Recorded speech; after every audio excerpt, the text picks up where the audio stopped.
अस्सलाम वालेकुम नाज़रीन, मैं हूँ बिलाल ज़फ़र। आप देख रहे हैं हमारा कनाडा। कैसे हैं आप लोग? उम्मीद करता हूँ आप सब खैर खैरियत से होंगे। अल्लाह का शुक्र है, हम भी बिल्कुल ठीक हैं। आज 2 दिसंबर 2024 है। कनाडा में बर्फ़ पड़ चुकी है और स्लशी रोड्स हो रही हैं। दिल कर रहा था ऐसे में बाहर का खाना खाने का, तो मैं खुद ही ले आया। हिना और बच्चियों को नहीं लेकर आया क्योंकि बाहर निकल कर ठंड लग जाती है। वैसे ही सबकी तबीयतें ख़राब हैं, तो एक्चुअली मेडिसिन भी लेनी थी। तो ओवर द काउंटर मेडिसिन मिल जाती है शॉपर ड्रग स्मार्ट से और वॉलमार्ट से। और वो जो मेडिसिन होती है जनरली इंश्योरेंस कवर नहीं करती। इवन अगर आप डॉक्टर्स के थ्रू जाते हैं तो प्रिस्क्रिप्शन पर भी वो कवर्ड नहीं होती। Such over the counter medicine as जो भी खांसी बुखार लाइक टाइलेनॉल और एडविल, इस तरह की जो होती हैं वो आपको बस अपने पैसों से ही ख़रीदनी पड़ती हैं। जैसे पाकिस्तान में होती हैं ना, फिनर्गन हो गई या डिस्प्रिन होगी, इस तरह की आइबोप्रूफन इस टाइप की लेनी पड़ती हैं। यहाँ पर भी टाइलेनॉल और एडविल काफ़ी मशहूर हैं, तो वही मैं ले आया था। तो एक जैसे यहाँ पर शीशी होती है बच्चों को, एक टीस्पून दिन में देने वाली, वो मिलती है $16 प्लस टैक्स की। आज मैं लेकर आया। और दूसरी एक मैं टाइलेनॉल ले आया था। तो उसमें भी एज ब्रैकेट्स होती हैं, कोई 2 से 5 साल तक के बच्चों के लिए होती है, कोई 6 से 11 तक की। तो एक ज़ुहा के लिए मैं ले आया था, एक ज़ीनिया के लिए ले आया था, और हिना के लिए भी लॉजेंजेस ले आया था, मानुका हनी वाली। तो एक तो वो मेडिसिन लानी थी, फिर सोचा साथ ही कुछ बाहर से ले जाऊंगा। वैसे हम रेगुलर यहाँ पर आकर शवरमा खाते हैं, बहुत ही बेहतरीन शवरमा होता है। हालांकि हमारा शहर मिसिसागा से काफ़ी दूर है, काफ़ी घंटे लग जाते हैं वहाँ पहुँचते हुए और वापस भी आते हुए। लेकिन हमारे अपने शहर में अब इतने ज़्यादा रेस्टोरेंट्स खुलते जा रहे हैं कि एक तरह से ये मिसिसागा ही बनता जा रहा है। मिसिसागा में क्योंकि पाकिस्तानी पॉपुलेशन काफ़ी ज़्यादा है, तो हमारे शहर में भी माशाल्लाह काफ़ी ज़्यादा पाकिस्तानी भी हैं, और अपने देसी कम्युनिटी काफ़ी ज़्यादा हो गई है। पहले ये गोरों का शहर माना जाता था, लेकिन अभी मुझे ज़्यादा यहाँ पर देसी नज़र आते हैं compare to sorry other nationalities. अभी देखें मेरा अपना भी गला थोड़ा थोड़ा सा ख़राब है। तो बस यहाँ से रेगुलर पुटीन ले ली थी। और You need a bag for this or thank you, no I got it note. enjoy the meal? Thank you so Take much. screenshot from Google review. Sure sure, have a nice day. Okay. घर की तरफ मैं चल दिया था।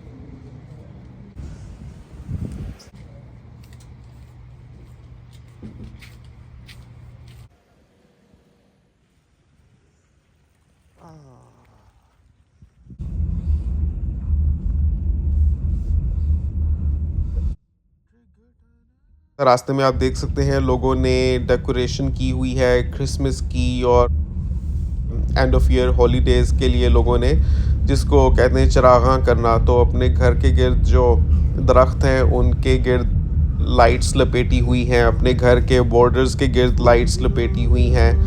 आगे बढ़ने से पहले आपको बता दूं, अगर आप कनाडा से पाकिस्तान या कहीं भी पैसे भेजना चाहते हैं तो लेम्फी एक बहुत अच्छी ऐप है, LEMFI।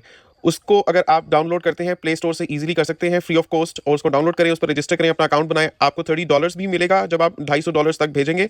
और आपको शुरू में कल मुझे बता रहे थे कि 10% कैशबैक भी है, और फर्स्ट 5 ट्रांजैक्शंस पर कोई फीस चार्ज नहीं होगी, और कन्वर्जन रेट्स भी बहुत अच्छे थे। तो ज़रूर चेक कीजिएगा, और अगर आप ये वाला रेफरल कोड यूज़ करेंगे तो आपको $30 का डिस्काउंट भी मिलेगा।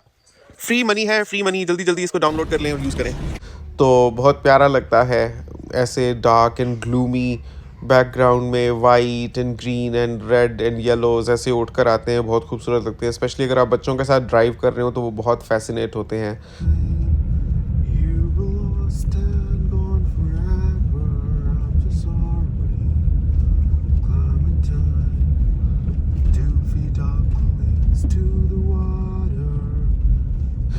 हमारे बचपन में तो हम बस मूवीज़ में देखा करते थे। मुझे याद है कि होम अलोन 2 मुझे बहुत पसंद आई थी। उसमें एक बच्चा घर में होता है और उसके घर में कुछ डाकू या चोर घुस आते हैं, और वो ग़ालिबन इसी किसी तरह के मुल्क में वो मूवीज़ शूट हुई थी, क्योंकि वो बच्चा बाहर जाता है तो बाहर इस तरह से क्रिसमस की लाइट्स लगी होती हैं और बर्फ़ होती है। तो बचपन में देखकर बहुत फ़ैसिनेट होते थे हम। और पाकिस्तान में तो और तरह का माहौल होता है, सर्दियाँ होती हैं, ये चीज़ें तो देखने नहीं मिलती। लेकिन यहाँ हमारे बच्चों के लिए लाइव उनके सामने इस तरह की डेकोरेशन होती है, उनको बहुत मज़ा आता है, बहुत खुश होती हैं। ज़ीनिया भी बहुत फ़ैसिनेट होती है। अभी इससे पहले एक इवेंट गुज़रा था हैलोवीन का, उसमें जिस तरह से भूत और चुड़ैलें लटकाई हुई थी लोगों ने अपने घरों की बालकनी से, और ट्रीट्स रखी हुई थीं, कैंडीज़ रखी हुई थीं, तो बच्चों के लिए बहुत दिलचस्प होता है। तो ऐसे भी ड्राइव कर रहे हो तो बच्चों के इर्द-गिर्द जब इस तरह की डेकोरेशन गुज़रती है तो उनको बहुत खुशी होती है। तो मेरी कोशिश होती है कि डेली मैं सबको बाहर लेकर जाऊँ, क्योंकि अभी सिर्फ़ मैं ही ड्राइव करता हूँ और मेरा ज़्यादातर वक़्त तो काम पर ही गुज़रता है, और यहाँ पर हमारे कोई रिलेटिव्स भी नहीं हैं। तो सारा दिन एक ही घर के अंदर बंद रहकर सर्दियों में स्पेशली ये एक रीज़न होती है कि लोग काफ़ी डिप्रेस हो जाते हैं। ये खाली कनाडा तक ही बात मुख़्तस नहीं है। अगर आप दुनिया में कहीं भी इस तरह करेंगे कि बस आप एक चारदीवारी के अंदर रहेंगे और आपके पास कोई नहीं होगा जो आएगा, या आप कहीं नहीं जा सकेंगे, तो आपको भी डिप्रेशन होने लग पड़ेगा। एंड देन अगर आप सोचें बाहर जाने का, और बाहर इतनी ठंड हो कि आप आधी सीढ़ियों से ही वापस आ जाएँ भागते हुए, तो फिर तो आप के लिए जाने का कोई चारा भी नहीं रह जाता। तो मेरी इसीलिए कोशिश होती है कि डेली सबको मैं लेकर निकलूँ। हम लोगों ने विंटर कोट्स पहने होते हैं और हम बाहर जाते हैं।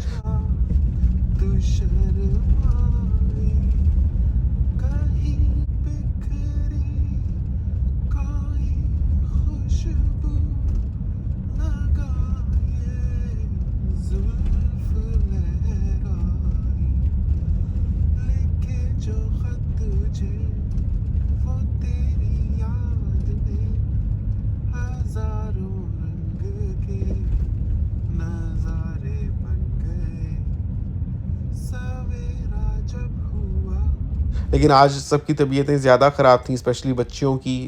दरअसल डेली निकल रहे थे, इसी वजह से उनको कहीं ठंड वगैरह लग गई है, तो अब उनके लिए मेडिसिन्स भी लेने मैं निकला था, और फिर रेडीमेड खाना भी ले आया था। तो पोटीन यही होती है, यहाँ पर पोटीन एक काफ़ी आप कह सकते हैं कि this is traditional Canadian dish. Pakistan में कभी मैंने सुना नहीं था पोटीन के बारे में, पता नहीं होती होगी, लेकिन ये लफ्ज़ कभी नहीं वहाँ सुना था। तो ये जस्ट फ्रेंच फ्राइज़ होते हैं, उनके ऊपर ग्रेवी डाली होती है, और मायोनीज़ और मोज़रेला चीज़, और ऊपर किसी भी किस्म की मीट की टॉपिंग हो सकती है। तो ये शीश तवूक चिकन की टॉपिंग करवाई थी।